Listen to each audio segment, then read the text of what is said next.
Sejak pertama kali kenal di Facebook, aku mulai mengaguminya. Sosoknya yang bambam tampan, wajahnya yang berseri seperti mentari pagi. Kulit putih cerah, bodi gagah sedikit kurus. Sapa manjanya seramah marmut kumut-kumut, makhluk betina mana yang hatinya tidak kepincut. Demikian terlihat dari foto-foto akun pribadi miliknya yang sering aku kepoin. Bisa jadi aku korban rayuan gombal tulisan-tulisan prosa bapernya. Bukan hanya itu saja, ia juga sangat cerdas, tipe imam idaman kaum hawa. Selain mapan dalam pekerjaan, ia terbilang penulis muda dengan banyak fans garis keras dari para ibu bangsa, emak-emak rempong, dan tentu saja tidak. Aku selalu menunggu postingannya di media sosial, saat dimana kita bisa chattingan via WhatsApp, atau aku bisa memberikan komentar pada postingannya yang selalu menghipnotis para pembaca. Cowok itu bernama Tirta. Hampir segala cara kulakukan agar ia mau membalas cintaku. Sayangnya semua sia-sia. Ia tidak pernah memberiku jawaban dan berlalu begitu saja, tidak dianggap. Bahkan meninggalkan sapa hangat manja yang sering singgah dalam mimpi-mimpiku pun tidak. Sampai akhirnya rasa putus asa memisahkan kita. Aku masih memimpikannya, menahan rindu yang pahit dan menunggunya. Cinta memang buta, kesetiaan memang menyakitkan. Gimana kabarmu? Sapaan inbox itu mengejutkanku pada suatu senja Februari. Beberapa tahun kemudian, setelah aku mulai letih berharap, aku sedang hangout di kafe saat itu bersama teman-teman senasib seperjuangan. Momi cantik deretan para janda. Entah keajaiban apa, lelaki berpunya sombong itu semendadak angin menanyakan kabarku. Gayanya masih sableng dan penuh percaya diri. Stalking sebentar, ku tengok akun Facebooknya. Sedikit berubah. Terlihat foto artis luar angkasa yang dipajang. Sepertinya senja itu ia lagi kumat atau tidak dapat jatah dari istrinya. Apa aku justru yang kumat? Tidak sadar diri, ia lagi orang. Entahlah. Kemana saja tidak pernah sapa. Apa ditelan bumi, ujarnya lagi membuatku bingung. Bagaimana mau bilang, selama ini aku letih menunggunya. Tuhan rupanya mengerti kegelisahan hatiku, sehingga membuatnya oleng dengan menghubungiku. Baik, sibuk apa sekarang mas? Lalu berbalas pesan hangat pun mengalir. Kita saling bertukar cerita. Aku bercerita tentang suamiku yang 3 tahun lebih tidak memberi nafkah lahir apalagi batin. Seperti tahun-tahun awal kenal, Mas Tirta masih sok sibuk menjadi tong sampah para fansnya. 2 tahun berlalu, seolah tidak ada yang berubah, kecuali sikapnya mulai hangat terhadapku. Atau mungkin aku yang terlihat bodoh karena berharap lebih padanya. Mas Tirta juga berkata bahwa lebih giat menulis, literasi menjadi bagian hidupnya. Jadi sekarang kamu masih tetap menulis buku mas? Aku mau dong dibikinin olehmu. Iya, gampang. Balas hangat Mas Tirta ini menginspirasiku untuk mulai mau belajar menulis buku atau novel. Mungkin bisa menjadi alasan untukku lebih dekat padanya. Cinta di pucuk ulan pun tiba. Rasa terlarang itu belum pudar menyala lagi. Tidak perlu lama lagi aku memberanikan diri mengungkapkan cinta pada Mas Tirta. Dan ternyata ia membalasnya. Bahagia indah terasa. Mimpi-mimpiku selama ini untuk memiliki imam idaman menjadi nyata. Harapan untuk membangun mahligai cinta bertata bahagia kini tidak lagi sekedar angan. Selama ini aku mendambakan suami yang tampan, mapan, gagah, romantis, dan bisa membimbingku ke arah yang lebih baik.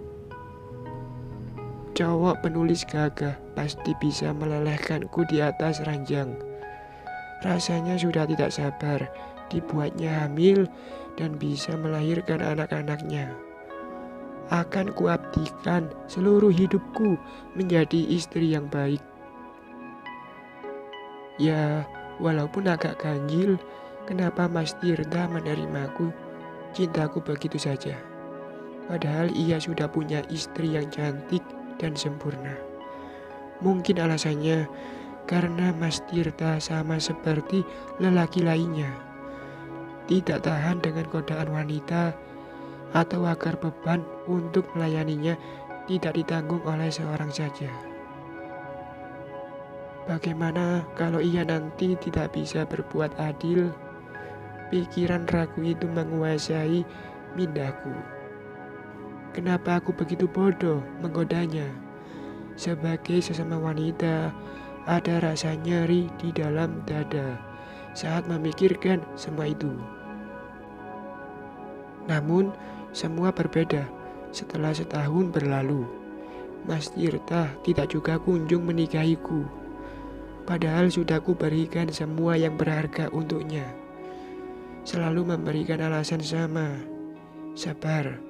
Sebab izin istri pertama belum didapatkan. Tahukah kamu apa yang membuat hatiku hancur berkeping-keping? Ternyata ia menggantungkan cinta kita. Jangankan diakui sah secara negara dan agama, seperti baju, aku digantung begitu saja setelah dicoba. Mungkin ia tidak nyaman karena usiaku lebih tua darinya. Tapi aku juga wanita, punya hati, punya rasa. Aku tahu itu semua salahku sendiri, karena terlalu berharap dan begitu bodoh, merendahkan harga diriku sendiri. Sudah jatuh ketiban tangga, itulah nasib yang mesti aku terima. Perinya tak dianggap. Apa yang bisa aku lakukan saat sebuah pengorbanan tiada arti lagi? Perjuangan bertahun-tahun hanya dibalas dengan hinaan semata. Bahkan air mata pun sampai mengering kerontang, hingga kata sakit tidak mampu untuk menyebutnya. Apakah kehidupan begitu kejam? Atau justru akulah yang bodoh selama ini? Menggigil gemetar saat jemari lentiku mulai menari merangkai kata demi kata. Mata tak mampu terpejam, panas merangsek memenuhi rongga dada. Jika berteriak kencang sama dengan melengking, tentu aku tak akan sepusing ini. Sepertinya aku sudah mulai gila, tertawa sendiri tidak jelas. Biarlah aku hari ini memeluk hari kemarin dengan kenangan jahat masa lalu, serta masa depan yang dipertanyakan. Apa kau pikir sebuah kerendahan hati tak mampu melindungi harga dirinya dari cacian dan hinaan? Sungguh perilakumu tak bertata. Semua pengorbanan kau balas dengan rasa yang menyakitkan. Mungkin saatnya aku memang harus rela untuk melepaskanmu dari tanganku. Dengan begitu kamu akan lebih bahagia. Selama alam belum tertidur, pembalasan karma akan menghadang, siap menyapamu dengan hukuman yang lebih menyakitkan. Ya, sudahlah, sampai di sini saja prosa jiwa menikmati barinya tak dianggap. Nyesek, menyakitkan. Apa hendak dikata, kenyataannya kebahagiaanku berubah buram. Setiap ada harapan, selalu berakhir dengan pesakitan. 1 tahun pertama, aku melahirkan seorang bayi perempuan. Rambut, mata, alis, hidung, bibir, kulit, semua warisannya. Bagaimana menjelaskan pada Cinta bahwa papanya adalah seorang penulis brengsek? Benarkah? Atau justru mamanya yang brengsek? Karena begitu bodoh memberikan ikan asin pada kucing. Namun cintaku yang besar pada Mas Tirta membuatku menelan pertanyaan-pertanyaan itu. 6 tahun telah berlalu. Lelaki itu tidak kunjung menjemput kami. Jika bukan untukku, paling tidak untuk putrinya, Cinta. Tidak, akulah yang bersalah. Karena Mas Tirta tidak mengetahui perihal kehamilanku. Ini adalah hukuman untuknya, karena tidak berbuat adil terhadapku. Bukan karena aku tidak bisa menghadirkan lelaki lain, atau kekurangan finansial. Sudah menjadi prinsipku. Mencintai Mas Tirta adalah kerelaanku. Cinta adalah misteri hati. Tidak ada satupun manusia memahaminya dengan pasti. Aku masih menunggunya di sini, rumah yang harusnya ia tuju. Mama bekerja atau melamun sih? Ayo dong Ma, menyanyi lagi buat Cinta. Kita bisa nyanyi keras-keras, kan Ma? Suaranya mengagetkan lamunanku. Mencoba tersenyum sekalipun pahit. Ini tahun kelima kepergianku meninggalkan Mas Tirta sejak malam itu. Cinta menjadi gadis tangguh, tanpa kehadiran seorang papanya pun akan tetap tumbuh. Cinta adalah mutiara berharga yang pernah aku miliki di dunia ini. Kurahi kepala putri kecil itu dalam pelukan. Walaupun aku tidak bisa memiliki Mas Tirta, paling tidak ia sudah menitipkan benihnya padaku. Karena itulah, meski sakit, aku hanya diam menjadi pilihan. Apakah cintaku pada Mas Tirta mulai meranggas? Rasa ini tidak mungkin bisa kuungkap semua, meski harus berakhir hancur remuk tiada bernada. Perih membakar jiwa terluka dengan kenyataan harus hidup mengunyah jantung memakan hati. Pembalasan itu menyakitkan, Jenderal. Aku tahu kelemahan Mas Tirta, yaitu ia sangat menyayangi anak-anak, apalagi penderitaan yang bisa menghancurkan hatinya. Jika bukan mengetahui kenyataan, ia menelantarkan putri kandungnya sendiri. Suruh siapa membuatku menunggu seperti orang gila? Inilah pembalasannya. Catat. Ira dan segala kenangannya.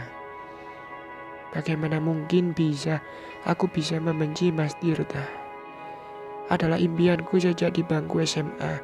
Ingin menjadi seorang penulis tidak tersampaikan. Impianku yang dulu pernah musnah, kini bersemi karena bertemu dengannya. Pagi itu, aku berjalan perlahan menuju jendela. Cahaya mentari melompat melewati jendela dengan kecepatan cahaya, tidak berkurang menerangi kamar. Burung-burung berterbangan menghiasi langit. Cahaya pagi membawa ingatanku kembali pada remaja 16 tahun. Pada usia itu, di bangku SMA, aku sudah sering menulis puisi, cerpen, dan berbagai karya fiksi lain. Namaku sudah tidak asing di sekolahan. Sering menang berbagai event hingga tingkat nasional. Namun semua itu berakhir sejak naik kelas 10. Papa dan Mama tidak mendukung putrinya menjadi penulis. Penulis itu tidak punya kerjaan. Harapannya suram. Mau jadi apa kamu nanti? Tapi apa salahnya jadi penulis? Banyak kok penulis hebat yang namanya Harum. Iya, setelah jadi batu nisan. Sekali tidak ya tidak. Kamu harus ambil jurusan IPA atau bukan IPS. Papa nggak mau kamu gagal menjadi dokter nantinya.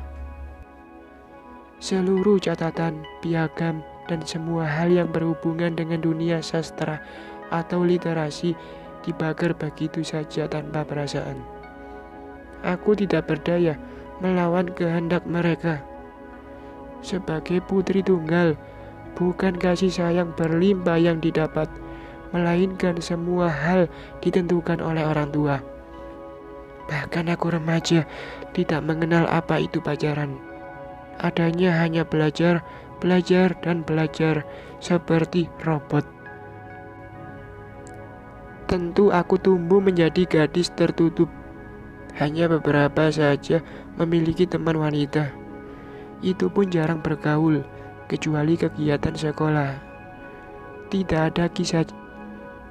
ada kisah indah cinta anak SMA bisa kukisahkan seperti Dilan dan Milea yang mengharu biru. Bahkan sampai menikah pun aku dijodohkan. Hingga akhirnya pernikahan itu hanya bertahan 1 tahun. Suamiku tidak tahan karena aku tidak mau disentuh. Salah siapa? Itu dosa siapa? Hanya waktu yang memahami jawabannya. Setelah bercerai, semuanya berubah 180 derajat. Aku menjadi wanita liar. Semua masa indah waktu SMA dan kuliah ingin tertebus. Tapi apa? Justru sebaliknya. Hanya sakit hati dan sakit hati yang kudapatkan. Suatu hari tanpa sengaja, aku bergabung dalam satu grup kepenulisan terbesar di Indonesia di Facebook. Awalnya hanya sekedar membaca sebagai silent reader. Lumayan untuk mengobati kegagalan masa lalu. Semesta pun sepertinya berpihak. Ada satu karya dari seorang penulis yang isinya tentang lelaki memiliki istri lebih dari satu. Ingin rasanya aku bejek-bejek penulis itu. Lebih tambah jengkel lagi, justru aku malah mulai mengikuti semua tulisannya. Entah sihir apa yang ia tuangkan dalam rangkaian diksinya. Ya, penulis itu Mas Tirta Rasa. Penulis sableng yang ingin kumasukkan dalam karung. Mas Tirtalah yang tulisannya mampu membuatku marah sekaligus bahagia, membuat dadaku sesak sekaligus tertawa. Terserah dunia mau bilang apa. Kenyataan, Mas Tirta telah mengembalikan gairah hidupku. Impian yang dulu hilang kini kembali bersinar. Mulai menulis seperti dulu. Aku juga menerbitkan banyak novel. Bahagianya lagi, ada sebagian karyaku menjadi film di stasiun televisi swasta. Mas Tirta lah satu-satunya lelaki yang kurelakan menitipkan benih dalam rahimku sebelum akhirnya kita berpisah. Tanpa terasa, sebening Tirta melompat membasuh pipi saat ku tulis cerita ini. Apakah cinta tidak berpihak padaku?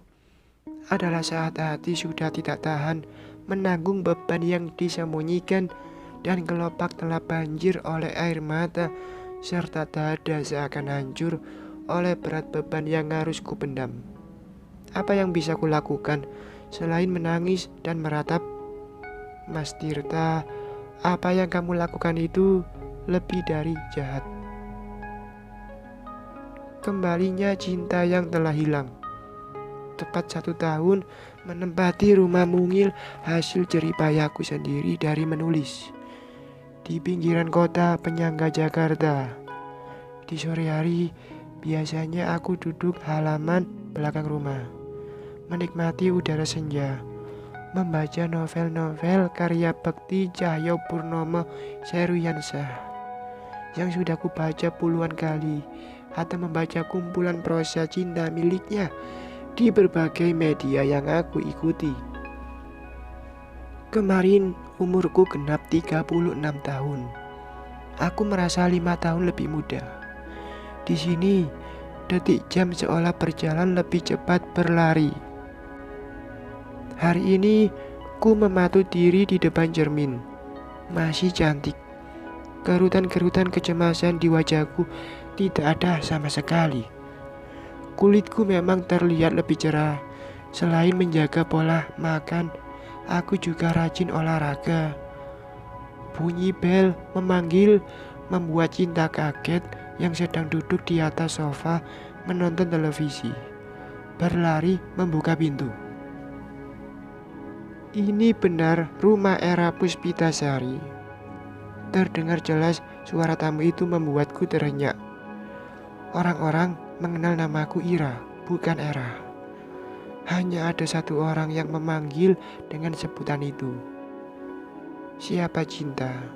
Aku segera berjalan menuju pintu. Gak tahu mah, ada ganteng ini, balas Cinta melengking. Sesampainya di depan pintu, jantungku berhenti berdetak dari biasanya. Nafasku tercekat. Betapa tanganku berkeringat, nyaris bergetar kencang, menahan keinginan untuk menyingkirkan rambut panjang yang menutupi mata tajamnya. Matanya yang selalu membuatku merasa terancam sekaligus nyaman. Segera aku kubur keinginan-keinginan itu dan mengarahkannya duduk di kursi tamu dalam rumah. Aku duduk di depannya, sembari mengelus-ngelus Cinta dengan nafas tertahan. Tiada ada percakapan apa-apa. Aku biasanya selalu terdiam di hadapannya. Gimana kabarmu? Mengumpulkan keberanian yang berserakan, aku mulai percakapan yang sungguh bukan basa-basi. Kabar adalah hal terpenting yang kunantikan darinya sejak 6 tahun lalu. Baik, kamu? Aku tahu Mas Tirta bisa menjawab pertanyaanku lebih baik dari itu. Semoga orang tahu. Jawaban dari pertanyaan kabar adalah baik. Sedangkan kita bukan semua orang. Di mana suamimu? Tanya Mas Tirta dengan suara parau, mencoba mengalihkan pembicaraan. Harus aku jawab apa coba? Sedangkan suamiku di depan mataku yang sedang bertanya ini. Mungkin Mas Tirta lupa jika aku tidak menjadi istrinya, maka lebih baik tidak menikah sama sekali. Ada. Tunggu aja sebentar. Mas mau minum apa? Dingin atau panas? Oh ya, Mas Tirta tidak minum es. Aku buatin kopi ya. Seperti biasanya, tidak terlalu manis, juga tidak terlalu pahit. Aku harus jawab apa? Semua pertanyaanmu sudah kamu jawab sendiri. Mas Tirta tersenyum, kemudian semendadak angin menjadi hening. Keheningan yang sangat terasa kering hingga membakar kerongkongan. Tergesa aku pergi ke dapur meracik kopi kesukaannya. Bercucuran air mataku menyimbahi jiwa terlunta lantaran aku sudah tidak sanggup memerankan drama ini. Setelah merasa sedikit lega dan menyeka air mata, segera aku sajikan kopi untuknya. Dan aku kembali duduk di depan Mas Tirta. Akhirnya aku bisa merasakan kopi buatanmu juga, katanya, sembari menyindir. Kapanpun aku bisa menyajikan kopi untukmu, Mas. Jika Mas bisa berbuat adil, balasku dengan linangan air mata yang sudah tidak sanggup tertahan. Tidak. Sekarang sudah tidak lagi sama. Jangan hianati suamimu seperti kamu meninggalkanku tanpa jejak. Kalau Mas Tirta menepati janji, aku tidak mungkin pergi. Jadi aku yang salah. Enggak Mas, Aku yang salah. Udahlah, sepertinya memang sudah tidak ada yang bisa dibicarakan lagi. Mas Tirta berdiri, tergambar jelas wajah kemarahan dan hendak segera pergi. Namun, sebelum langkah kakinya sampai di pintu depan, "Tunggu, apa Mas tidak ingin bertemu suamiku? Baiklah, sampaikan saja salamku untuknya. Aku tidak perlu menyampaikannya. Terserah kamulah, kamu memang tidak berubah." Suara Mas Tirta meninggi. "Buat apa aku menyampaikannya? Suamiku di depanku," tantangku mendelik. Seperti petir menyambar, hati lelaki itu seketika mematung. Lelaki yang mata, alis, hidung, kumis tipis, apalagi bibir merekahnya menari di sekitaran leher, mampu membuatku melayang terbang tinggi, melintasi 9 samudra itu terkejut, seolah tidak percaya dengan apa yang aku katakan. "Maksudnya?" tanyanya dengan suara sumbang. 7 Februari telah terlewati dan tahun ini adalah Februari ke-7. Apa Mas ingat 6 tahun lalu aku pergi hanya untuk kebahagiaan Mas Tirta? Tapi apa balasannya? Bahkan Mas tega menelantarkan putri kandungmu sendiri. Tangis pun pecah. Aku tidak sanggup meneruskan kata-kataku lagi. Ini adalah saatnya kebenaran itu terungkap. Bicara yang jelas. Mas Tirta berjalan kembali mendekat. "Katakan padaku yang sebenarnya terjadi."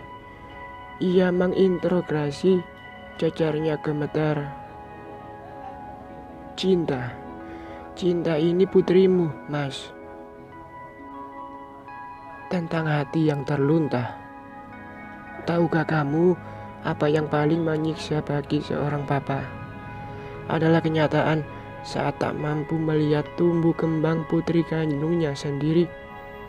Bercucuran air mata menyimbahi bumi. Kering kerontang hancur berserakan, sesakan dada. Demi darah berdesir dalam raga yang terus saja mengalir. Meski ku katakan berhenti, sebuah kata penyesalan tidak akan cukup untuk menggantikannya. Bagaimana mungkin kamu tega sekejam itu memisahkan papa dari putri malaikat kecilnya?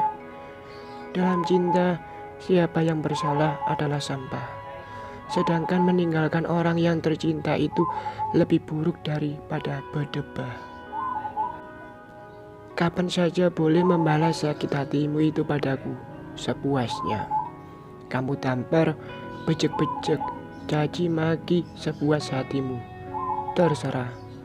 Aku bahkan rela meneteskan air mata darah, asal jangan kamu pisahkan aku dari darah dagingku sendiri. Sekali saja, lihatlah aku sebagai manusia yang punya hati, juga punya rasa. Bukankah kamu tahu, aku memang bukan lelaki sempurna. Aku memang selalu tidak pernah menang berhadapan dengan wanita. Tapi aku juga bukanlah buaya. Sekali cinta, tetaplah cinta. Karena rasa tidak terlahir dari paksa, melainkan bergetar dalam dada. Apakah dari awal aku telah kehilanganmu, atau memang tidak pernah ku miliki dirimu selamanya? Lebih menyakitkannya lagi, apapun keadaanmu, mencintaimu adalah kerelaanku. Sesuatu yang telah disatukan semesta, selayaknya tidak patut untuk dipisahkan. Hari ini kita telah bersama, maka tidak akan aku biarkan terlepas lagi hingga maut menjemput. Tidak, sudah kuduga dari awal. Kedua kaki Mas Tirta sepertinya tidak sanggup menopang berat badannya. Ia jatuh bertekuk lutut di hadapanku, menangis sesenggukan. Kami pun akhirnya berpelukan. Sekarang sudah tidak ada Sekarang sudah tidak ada alasan lagi untukku tidak mendapatkan hak sebagai istri sahnya Mas Tirta, baik secara agama dan negara. Februari tahun ke-7. Cinta yang dulu hilang kini telah kembali pulang. Apakah istri pertama Mas Tirta rela memberikan izin? Entahlah. Satu hal yang pasti, aku juga berhak atas dirinya. Suruh siapa membuat hatiku meleleh. Maaf ya Mbak, suamimu aku karungin